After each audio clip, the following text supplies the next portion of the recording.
नमस्कार और जानकारी की इस दुनिया में आपका स्वागत है।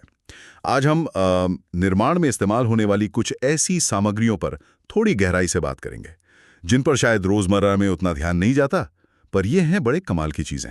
हाँ बिल्कुल।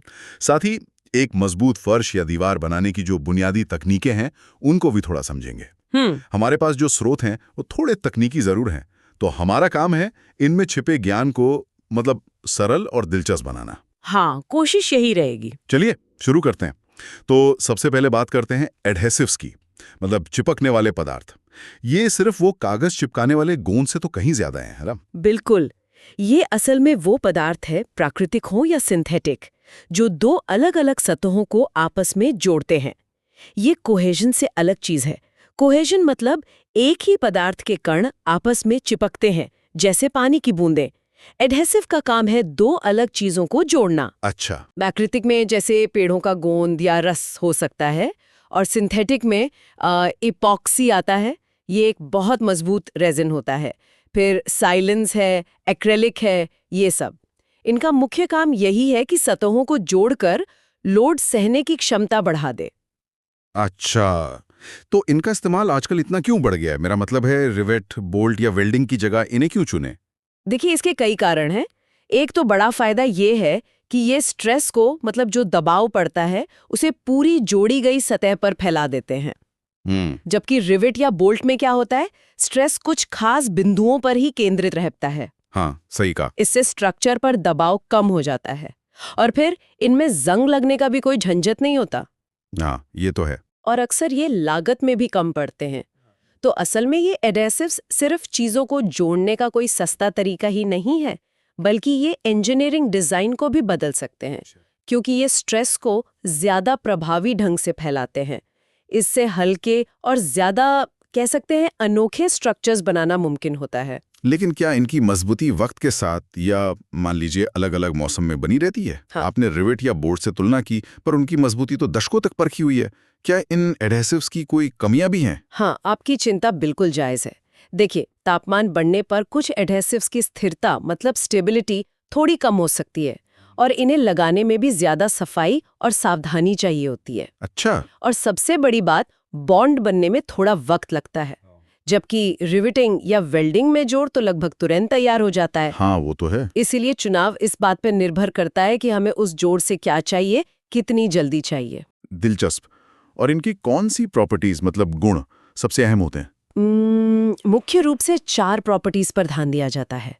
पहली है कोहेसिव स्ट्रेंथ, यानी एडहेसिव की खुद की अंदरूनी मजबूती, ताकि वो खिंचने या टूटने पर खुद न टूट जाए। ठीक है। दूसरी है एडहिरेंस, वो दो सतहों को कितनी मजबूती से पकड़ कर रखता है। तीसरी है फ्लूइडिटी या विस्कोसिटी, यानी वो कितना गाढ़ा या पतला है, ताकि उसे आसानी से लगाया जा सके, वो सही जगह पहुंच सके। और चौथी है वेटेबिलिटी। ये थोड़ा तकनीकी है, पर इसका मतलब है कि एडहेसिव सतह पर कितनी अच्छी तरह फैलता है। सोचिए, जैसे पानी तेल लगी सतह पर ठीक से फैलता नहीं, बूंद बन जाता है। हाँ हाँ, समझ गया। मजबूत टिकाऊ बॉन्ड बने। और हाँ, ये कई तरह के होते हैं। कुछ ऑर्गेनिक सॉल्वेंट्स में घुल जाते हैं, कुछ लेटेक्स आधारित होते हैं, जैसे विनाइल क्लोराइड या सिंथेटिक रबर से बने हुए, और कुछ पानी लगने पर कमजोर पड़ जाते हैं, जैसे हमारा साधारण कागज चिपकाने वाला गोंद। हमने भी एडहेसिव्स की बात की, जो चीजों को जोड़ते हैं। अब देखते हैं एस्बेस्टस को। ये अपने रेशेदार गुण की वजह से बिल्कुल अलग तरह से इस्तेमाल होता है। ये चट्टानों से मिलने वाला खनिज है, सही? हाँ, एस्बेस्टस एक प्राकृतिक रूप से पाया जाने वाला रेशेदार खनिज है, और इसके मुख्य रूप से 2 प्रकार होते हैं। एक जो एसिड प्रतिरोधी है, और दूसरा जो नॉन एसिड प्रतिरोधी है। इसकी खूबी यह है कि ये गर्मी और बिजली का अच्छा कुचालक है, इंसुलेटर का काम करता है, और इसमें अच्छी अवशोषण क्षमता भी होती है। ये क्षार यानी एल्कली के प्रति तो काफी प्रतिरोधी है, पर एसिड का इस पर ज्यादा असर होता है। लेकिन इसके साथ स्वास्थ्य से जुड़े कुछ गंभीर मुद्दे भी हैं, है ना? ये बात बहुत सुनने में आती है। बिल्कुल, और ये जानना बहुत ही ज्यादा जरूरी है। एस्बेस्टस के जो रेशे होते हैं वो बहुत बारीक होते हैं। अगर वो सांस के जरिए फेफड़ों में चले जाएं, तो ये एस्बेस्टोसिस और फेफड़ों के कैंसर जैसी बहुत गंभीर बीमारियों का कारण बन सकते हैं। इसीलिए इसके इस्तेमाल पर अब दुनिया के कई देशों में कड़े नियम या फिर पूरी तरह से प्रतिबंध लगा दिया गया है। हालांकि अपने खास गुणों के कारण इसका इस्तेमाल पहले काफी समय तक होता रहा है। तो कहाँ का इस्तेमाल होता था ये मुख्य रूप से? इसका सबसे आम इस्तेमाल तो एस्बेस्टोस सीमेंट, जिसे हम एसी शीट्स कहते हैं, बनाने में होता था। हाँ, वो छत पर देखिए। हाँ, वो छत पर, फॉल्स सीलिंग में, दीवारों की पैनलिंग में, पार्टीशन बनाने में, इन सब में लगती थी। पानी की निकासी के लिए एस्बेस्टस सीमेंट के पाइप भी बनते थे। अच्छा। और कुछ तरह के पेंट्स में भी इसे एक घटक के रूप में मिलाया जाता था। तरह का फर्श पर बिछाने वाला मटेरियल है। फर्श के लिए? ओके। हाँ, इसे बनाने का तरीका भी दिलचस्प है। अलसी का तेल यानी लिंसीड ऑयल, उसको ऑक्सीडाइज किया जाता है, जिससे वो थोड़ा रबर जैसा बन जाता है। फिर इसमें कुछ फिलर्स जैसे लकड़ी का बुरादा या कॉक की डस्ट मिलाते हैं, रंग मिलाते हैं, और फिर इसे दबाकर शीट्स या टाइल्स का रूप दे दिया जाता है। तो ये किस रूप में मिलता है बाजार में और कहाँ इस्तेमाल होता है ज्यादातर? ये प्लेन भी मिलता है और अलग-अलग प्रिंटेड डिजाइन्स में भी आता है। टाइल्स के रूप में भी मिल जाता है और बड़े रोल्स में भी। मोटाई आमतौर पर 2 से 4.5 मिलीमीटर के बीच होती है। प्रिंटेड वाला शायद थोड़ा पतला हो सकता है, करीब 1.25 से 2 मिलीमीटर। इसका मुख्य इस्तेमाल सजावटी फर्श बनाने में होता है, खासकर ऐसी जगहों पर जहां लकड़ी जैसा दिखने वाला फर्श चाहिए, जो टिकाऊ भी हो, थोड़ा लचीला भी हो, चलने में आरामदायक लगे और हाँ, सस्ता भी हो। और इसे लगाना और साफ रखना भी काफी आसान होता है। तो ये एक फ्लोरिंग मटेरियल है, एडहेसिव नहीं। समझ गया। अगला है थर्मोकॉल। अरे वाह, ये तो पैकिंग वगैरह में बहुत दिखता है। मुझे ये नहीं पता था कि ये इमारतों में इंसुलेशन के लिए इतना जरूरी है। ये असल में गर्मियां आवाज को रोकता कैसे है? इसका क्या विज्ञान है? हाँ, थर्मोकॉल, जिसका तकनीकी नाम पॉलीस्टाइन फोम है, ये एक बहुत ही हल्का सेल्यूलर प्लास्टिक मटेरियल है। ये बनता कैसे है? पॉलीस्टाइन के छोटे छोटे दानों को स्टीम वगैरह से फुलाया जाता है। इससे इसके अंदर बहुत सारी हवा भर जाती है। अच्छा। छोटे छोटे सेल्स बन जाते हैं। अच्छा, हवा के बुलबुले जैसे। हाँ, बिल्कुल। और जैसा कि हम जानते हैं, हवा जो है वो गर्मी और आवाज की अच्छी सुचालक नहीं होती, बल्कि कुचालक होती है। हाँ। इसीलिए थर्मोकोल ऊष्मा रोधन यानी हीट इंसुलेशन और ध्वनि रोधन यानी साउंड इंसुलेशन दोनों के लिए बेहतरीन काम करता है। इसे दीवारों में, छतों में, रेफ्रिजरेटरों के अंदर, एयर कंडीशनिंग सिस्टम में इंसुलेशन के लिए इस्तेमाल किया जाता है। ये नरम है, हल्का है, लेकिन फिर भी काफी मजबूत और टिकाऊ होता है। इसकी कंप्रेशन स्ट्रेंथ, मतलब दबाव झेलने की क्षमता भी ठीक ठाक होती है, करीब 11.7 से 14.7 न्यूटन मिलीमीटर स्क्वायर। स्टूडियो या कमरों में आवाज को अंदर बाहर जाने से रोकने के लिए भी इसे अक्सर दीवारों पर लगाया जाता है। तो थर्मोकोल एक तरह का ऊष्मा रोधक यानी हीट इंसुलेटिंग मटेरियल हुआ। और कौन-कौन सी सामग्रियां इस काम आती हैं? ये गर्मी रोकना भी बड़ी चुनौती है। बिल्कुल। ज्यादातर ऊष्मारोधक सामग्रियां इसी सिद्धांत पर काम करती हैं कि उनमें हवा के छोटे छोटे पॉकेट्स या खाली जगहें, मतलब एयर स्पेसेस हों, क्योंकि हवा गर्मी को आसानी से एक जगह से दूसरी जगह जाने नहीं देती। सही। तो थर्मोकोल के अलावा एरेटेड कंक्रीट है। ये ऐसा कंक्रीट होता है जिसमें बनाते समय हवा के बुलबुले फंसाए जाते हैं। फिर जिप्सम बोर्ड है, एस्बेस्टस सीमेंट बोर्ड, हालांकि अब इसका इस्तेमाल स्वास्थ्य कारणों से बहुत कम हो गया है। चिप बोर्ड, कॉक बोर्ड, फोम प्लास्टिक की दूसरी किस्में भी हैं। फाइबर ग्लास, ग्लास वूल, ये कांच के बहुत बारीक रेशे होते हैं। और एक्सपैंडेड ब्लास्ट फर्नेस स्लैग, ये लोहे की फैक्ट्री का एक बाई प्रोडक्ट है। ये सब गर्मी रोकने के अच्छे उदाहरण हैं। अच्छा। यहाँ तक कि एल्यूमिनियम फॉयल और कुछ खास तरह के रिफ्लेक्टिंग पेंट भी गर्मी को परावर्तित करके, मतलब रिफ्लेक्ट करके, ऊष्मारोधन का काम करते हैं। और इनकी क्या खास बातें होनी चाहिए? मतलब एक अच्छे हीट इंसुलेटर में क्या गुण देखें? देखिए, मुख्य बात तो यही है कि उनकी थर्मल कंडक्टिविटी कम हो, मतलब वो गर्मी को आसानी से अपने अंदर से गुजरने ना दें। वो अभेद्य हो यानी इम्परमिएबल हो, हल्के हो ताकि स्ट्रक्चर पर ज्यादा वजन ना डालें, और जहां तक हो सके अग्निरोधक यानी फायर प्रूफ भी हो। के लिए लपेटने में वो असल में गर्मी को अंदर ही बनाए रखता है, बाहर नहीं जाने देता। हाँ, सही। गर्मी की तरह ही आजकल शोर भी एक बहुत बड़ी समस्या है, खासकर शहरों में। तो ध्वनि रोधन यानी साउंड इंसुलेशन के लिए क्या इस्तेमाल होता है? हाँ, इमारतों में शोर को रोकना बहुत जरूरी है ताकि रहने का माहौल आरामदायक हो। ज्यादा शोर से मानसिक तनाव या थकान हो सकती है। बिल्कुल। लगातार बहुत ज्यादा शोर तो सेहत के लिए बहुत हानिकारक है, यहाँ तक कि नर्वस ब्रेकडाउन का कारण भी बन सकता है। ध्वनि रोधक सामग्रियां क्या करती हैं? वो या तो ध्वनि तरंगों को सोख लेती हैं, मतलब एब्जॉर्ब कर लेती हैं, जिससे उनकी ऊर्जा कम हो जाती है, अच्छा, या फिर वो उन्हें वापस भेज देती हैं, मतलब रिपेल कर देती हैं। तो कौन सी सामग्रियां हैं ये? क्या ये हीट इंसुलेटर जैसी ही होती है? कुछ नाम आपको कॉमन लगेंगे क्योंकि हवा फंसाने वाला सिद्धांत यहाँ भी कुछ हद तक काम करता है। उदाहरण के लिए एस्बेस्टस, फिर से स्वास्थ्य जोखिमों को ध्यान में रखते हुए, rock wool, glass silk, mineral wood board, cane fibre, ये गन्ने के रेशे से बना बोर्ड होता है, पोरस टाइलें जिनमें छोटे छोटे छेद होते हैं, और अकूस्टिक प्लास्टर, ये खास तरह का प्लास्टर होता है जो आवाज को सोखने के लिए बनाया जाता है। ये सब ध्वनि की तीव्रता को कम करने में मदद करते हैं। और एक अच्छे ध्वनि रोधक की क्या पहचान है? मतलब उसमें क्या खास होना चाहिए? आमतौर पर इनका घनत्व यानी डेंसिटी कम होती है और इनकी बनावट थोड़ी छिद्रपूर्ण पोरस होती है, ताकि आवाज उसमें घुसकर फंस जाए। तो बेहतर है हल्के हों, लगाने में आसान हो और कीड़ों वगैरह से खराब ना हो, ये भी जरूरी है। इनका इस्तेमाल खास तौर पर थिएटर, ऑडिटोरियम, रिकॉर्डिंग स्टूडियो जैसी जगहों पर होता है जहां आवाज का नियंत्रण यानी अकूस्टिक्स बहुत मायने रखता है। गर्मी और आवाज रोकने के बाद एक और बड़ी चिंता रहती है इमारतों में, पानी का रिसाव या सीलन, जिसे डैम्पनेस कहते हैं।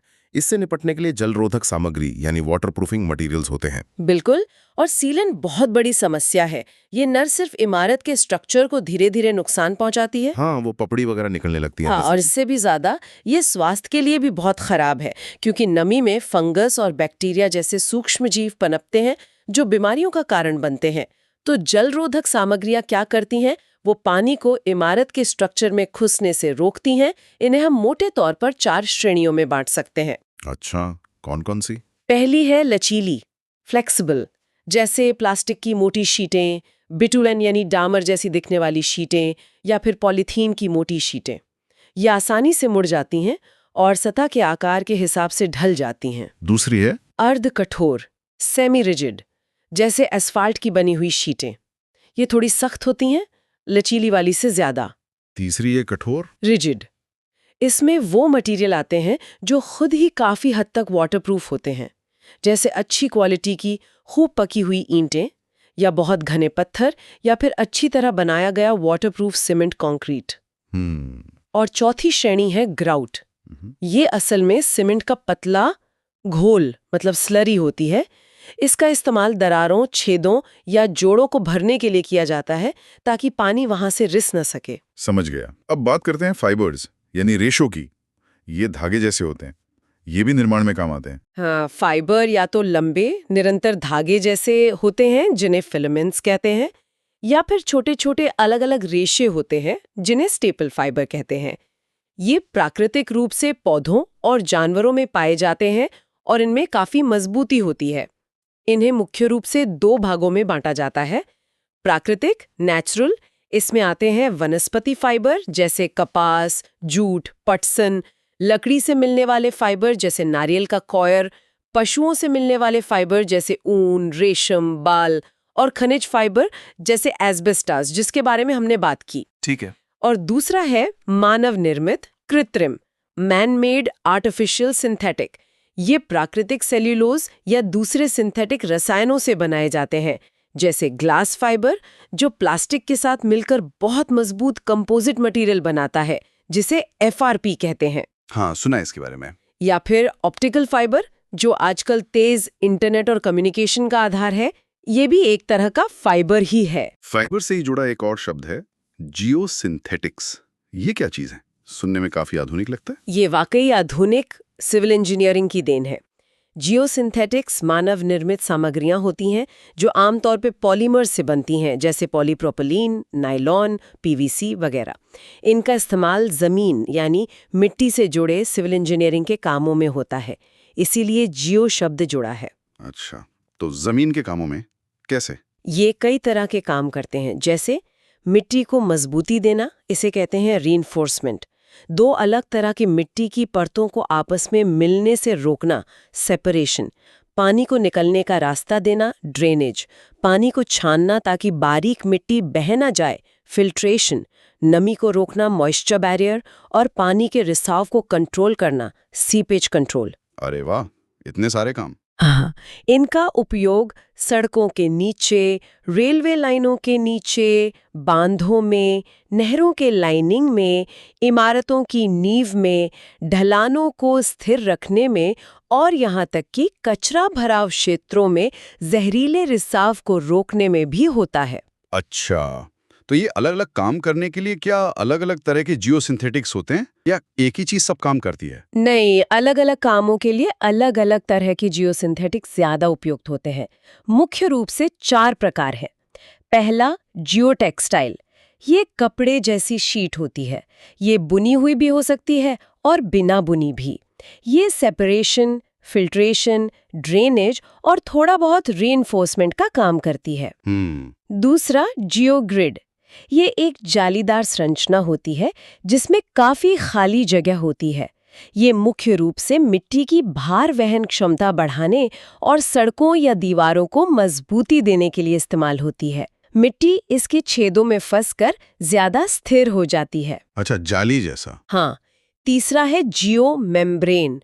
ये लगभग पूरी तरह से अपारगम्य यानी इम्परमिएबल पतली परतें होती हैं। पानी या कोई और तरल इनके आर पार नहीं जा सकता। ये एस्फॉल्ट या पॉलीमर से बनती हैं। इनका मुख्य काम तरल पदार्थों को रोकना होता है, जैसे तालाबों, नहरों या लैंडफिल की लाइनिंग में। ठीक है। और चौथा है जियो कंपोजिट। जैसा नाम से ही जाहिर है, ये ऊपर बताई गई चीजों जैसे जियोटेक्सटाइल, जियोग्रिड या जियो मेम्ब्रेन का संयोजन होते हैं। मतलब एक ही प्रोडक्ट में 2 या 3 तरह के मटेरियल की प्रॉपर्टीज मिला दी जाती हैं ताकि एक ही उत्पाद से कई काम लिए जा सके। कमाल है। तो हमने ये सब अलग-अलग सामग्रियां समझ ली। अब जरा ये देखते हैं कि असल में जब हम इनसे कुछ बनाते हैं, जैसे एक साधारण फर्श या दीवार, तो किन जरूरी बातों का ध्यान रखना होता है? ये तो निर्माण के बिल्कुल आधार है ना? बिल्कुल, ये बुनियादी चीजें हैं। पहले बात करते हैं चिनाई फर्श की, यानी ऐसा फर्श जो ईंट, पत्थर या कंक्रीट ब्लॉक से बना हो। इसमें सबसे पहले जमीन तैयार की जाती है, जिसे सबग्रेड कहते हैं। मिट्टी को ठीक से कूटा जाता है, मतलब कॉम्पैक्ट किया जाता है, उसे समतल लेवल किया जाता है और हाँ, हल्की ढमान दी जाती है ताकि पानी एक तरफ बह जाए, जमा ना हो। पानी का निकलना जरूरी है। बिल्कुल। फिर मिट्टी से पानी ऊपर ना चढ़े, जिसे कैपिलरी राइज कहते हैं, उसे रोकने के लिए रेत या कम सीमेंट वाले कंक्रीट यानी लीन कंक्रीट की एक बाइंडिंग लेयर बिछाई जाती है। इसके ऊपर आता है बेस कोर्स। बेस कोर्स ये फर्श का मुख्य आधार होता है। इसमें आमतौर पर 75 से 100 मिलीमीटर मोटी सादे सीमेंट कंक्रीट पीसीसी की परत डाली जाती है। ये मजबूती देता है। हाँ, अब इसके बाद सबसे जरूरी परत आती है डैम्प प्रूफ कोर्स, डीपीसी। ये एक वाटरप्रूफ परत होती है, जैसे मोटी पॉलीथिन शीट हो सकती है या बिटुमन की परत। ये नीचे की नमी को ऊपर फर्श तक आने से रोकती है। होता है कि सब कुछ सही लेवल और सीध यानी अलाइनमेंट में लगे और मसाले से अच्छी तरह चिपके, बॉन्डिंग अच्छी हो। अंत में इन टाइलों या ब्लॉकों के बीच के जो जोड़ यानी जॉइंट्स होते हैं, उन्हें मसाले से अच्छी तरह भर दिया जाता है। फिर कम से कम 7 से 10 दिन तक पानी डालकर क्यूरिंग यानी तराई की जाती है। तराई क्यों जरूरी है? ताकि मसाला और कंक्रीट अपनी पूरी मजबूती पा सके। सीमेंट को हार्ड होने के लिए पानी चाहिए होता है। क्योरिंग के बाद ही सतह की सफाई और फिनिशिंग की जाती है। ये तो हुई फर्श की बात। काफी सारे स्टेप्स हैं। और अगर ईंट या पत्थर की दीवार मतलब मेसनरी वॉल बनानी हो तो क्या ध्यान रखना होता है? हाँ, चिनाई दीवार के लिए भी कुछ बहुत महत्वपूर्ण बातें हैं। सबसे पहली बात, दीवार हमेशा एक मजबूत नींव पर टिकी होनी चाहिए। नींव का काम है दीवार का सारा वजन सुरक्षित रूप से जमीन तक पहुंचाना। नींव तो सबसे जरूरी है। बिल्कुल। फिर दीवार की ईंटों या पत्थरों को जोड़ने के लिए सही मोर्टार मिक्स चुनना जरूरी है। आमतौर पर 1 भाग सीमेंट और 4 से 6 भाग रेत का अनुपात 1.4 से 1.6 इस्तेमाल होता है। ये मजबूती और काम करने में आसानी, जिसे वर्केबिलिटी कहते हैं, उसका अच्छा संतुलन देता है। अब सबसे महत्वपूर्ण चीज है ईंटों को सही बॉन्ड पैटर्न में लगाना, जैसे इंग्लिश बॉन्ड या फ्लेमिश बॉन्ड होते हैं। बॉन्ड पैटर्न, इसका क्या मतलब है? इसका मतलब है कि ईंटों को इस तरह से रखा जाए कि उनके खड़े जोड़ यानी वर्टिकल जॉइंट्स एक के ऊपर एक सीधी लाइन में ना आए। अगर सारे जोड़ एक ही सीध में होंगे, जिसे रनिंग जॉइंट कहते हैं, तो दीवार उस जगह से बहुत कमजोर हो जाएगी और आसानी से टूट सकती है। बॉन्ड पैटर्न क्या करता है? वो जोड़ों को बिखेर देता है, जिससे पूरी दीवार एक मजबूत इकाई बन जाती है। अच्छा, ये बात है। बाहरी दीवारों की मोटाई आमतौर पर कम से कम 203 मिलीमीटर यानी करीब 9 इंच, जो एक पूरी ईंट की मोटाई होती है, रखनी चाहिए, ताकि वो मौसम की मार और आने वाले वजन को सह सके। अगर ज्यादा मजबूती चाहिए, खासकर उन इलाकों में जहां भूकंप का खतरा हो, तो दीवार में रीइंफोर्समेंट भी डाला जा सकता है, जैसे खोखली ईंटों के छेदों में सरिया डालकर कंक्रीट भर देना। और एक बहुत जरूरी बात, दीवार बनाते समय ही बिजली के तारों के लिए पाइप, जिन्हें कंड्यूट कहते हैं, और पानी की सप्लाई या निकासी के पाइप डालने के लिए जगह प्रोविजंस छोड़ देनी चाहिए। बाद में बनी हुई दीवार को तोड़ने से वो कमजोर होती है। हाँ, ये तो है। पहले से प्लानिंग जरूरी है। बिल्कुल। दीवार बनने के बाद इसे भी फर्श की तरह कम से कम 7-10 दिन पानी से तर रखना, यानी क्योरिंग करना बहुत जरूरी है। क्योरिंग के बाद दीवार पर प्लास्टरिंग की जाती है। इससे सतह समतल और चिकनी हो जाती है और ईंटें भी ढक जाती हैं। फिर उस पर फिनिशिंग होती है, जैसे पेंट, पुट्टी या टाइल लगाना। जरूरत के हिसाब से प्लास्टर के ऊपर या नीचे वाटरप्रूफिंग परत भी लगाई जा सकती है, खासकर बाहरी दीवारों पर, बाथरूम में या बेसमेंट की दीवारों पर। तो चाहे फर्श हो या दीवार, कई पहलू हैं जिनका ध्यान रखना पड़ता है। कितना वजन उसे सहना है, नमी से कैसे बचाना है, दिखने में कैसा लगेगा, लागत कितनी आएगी, सामान आसानी से मिलेगा या नहीं, और हाँ, सबसे जरूरी, जो स्थानीय बिल्डिंग नियम या कोड्स हैं, उनका पालन हो रहा है या नहीं। हाँ, ये सब चीजें देखनी पड़ती हैं। तो आज हमने कई ऐसी निर्माण सामग्री देखी जो शायद विविध या कम चर्चित मानी जाती हों, लेकिन हैं बेहद महत्वपूर्ण। साथ ही फर्श और दीवारों के निर्माण की जो बुनियादी बातें हैं, उनको भी समझा। ये छोटी छोटी लगने वाली बातें ही असल में किसी इमारत की जान होती हैं, उसकी मजबूती और उसकी उम्र तय करती हैं। बिल्कुल सही कहा। और जाते जाते सोचने के लिए एक सवाल छोड़ जाता